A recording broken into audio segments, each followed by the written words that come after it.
Roger, there's an emergency in progress.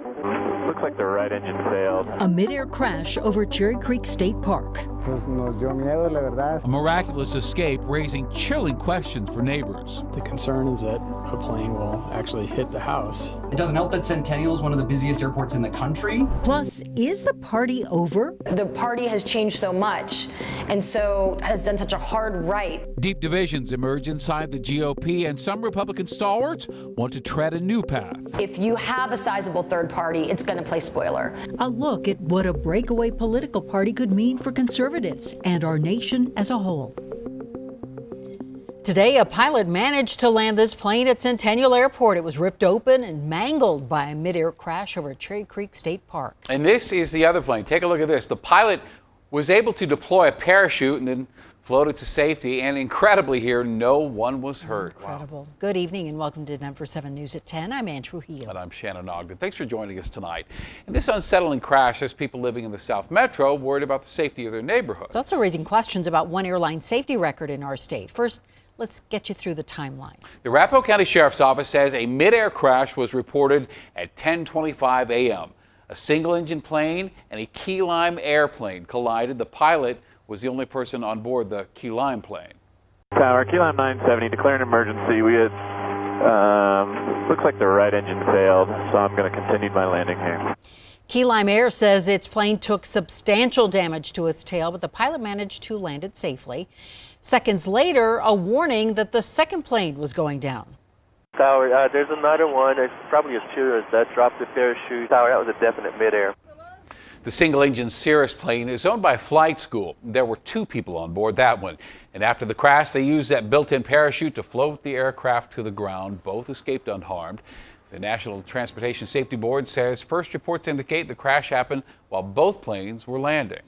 And this is a look at air traffic over Centennial Airport a few hours after that crash. And it might not have the massive scale of DIA, but it is one of the busiest general aviation airports in the country, with aircraft coming and going near constantly. And while, as we said, nobody was hurt today, that does not stop neighbors from worrying. As Denver7's Eddie GUAJARDO reports, technology and skill likely prevented tragedy today.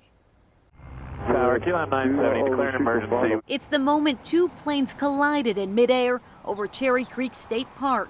The right engine failed. Alan Rodriguez was working on the back deck of a home in the Lake Point Estate neighborhood in Inglewood when he heard a jolting sound in the sky. It was coming towards the house we were working on. His coworker recorded this video of the plane going down in an open field.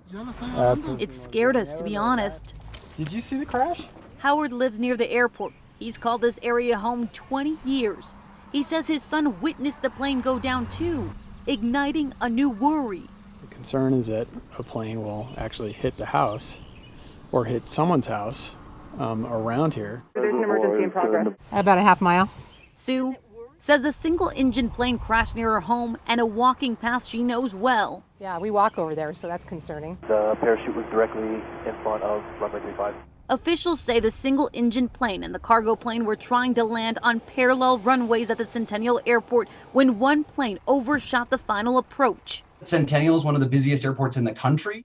Tyler Batchelder, an assistant professor of aviation and aerospace science at MSU Denver, says while risks for the crash increase during landing, these collisions are rare. Air traffic control will provide advisories as much as possible, but really for any landing, especially on days like today, we're relying on looking outside the airplane, looking for other airplanes in the area. It's unclear which pilot is responsible for the crash. That was a definite midair. No one was hurt, but the damage is evident. The cargo plane miraculously landed at the airport with a gaping hole. To be able to confidently get the airplane back on the ground, they just had incredible skill. As for the Cirrus aircraft, he says it's one of the few models equipped with a parachute. It's an incredible safety feature that obviously saved their lives today.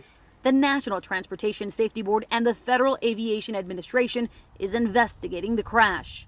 The investigation could take up to a year before it wraps up. And it's truly a miracle that all 3 people involved in these plane crashes walked away alive and without injury.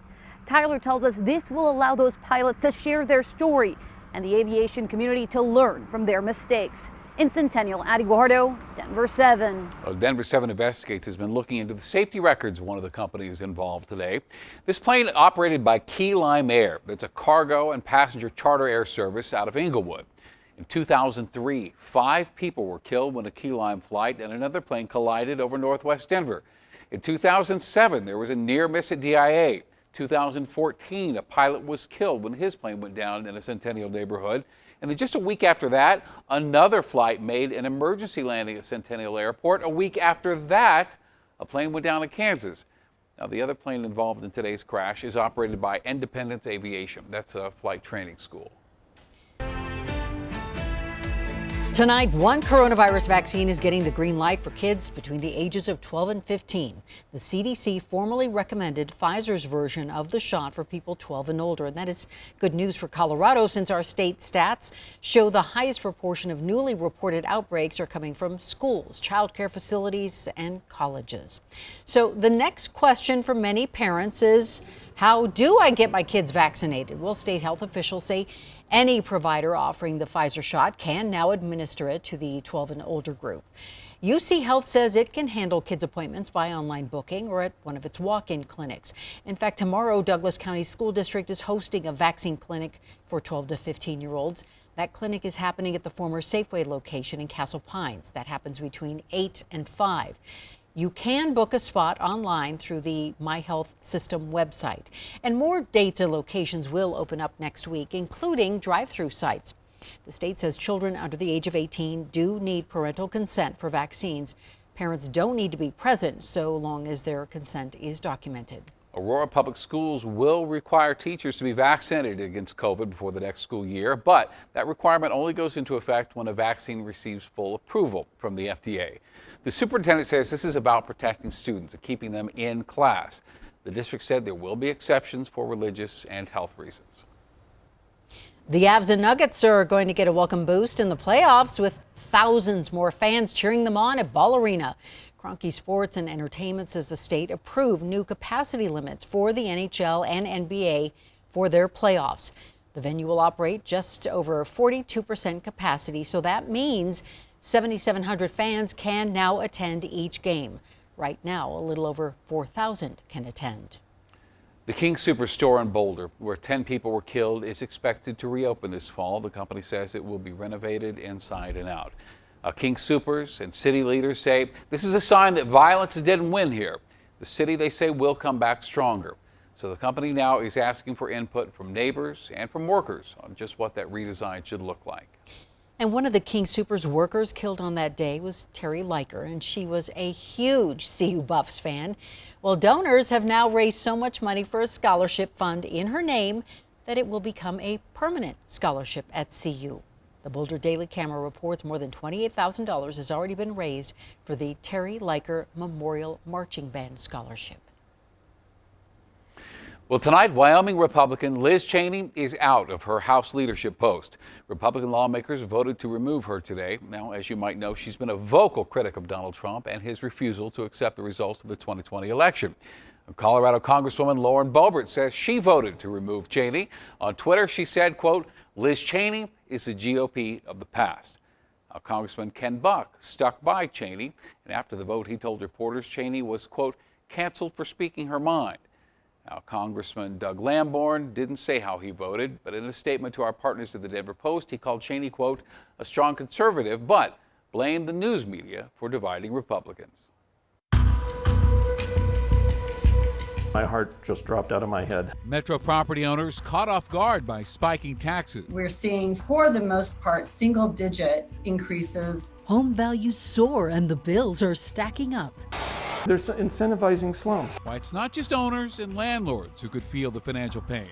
It'll be warmer and drier tomorrow. Coming up, our next chance for rain.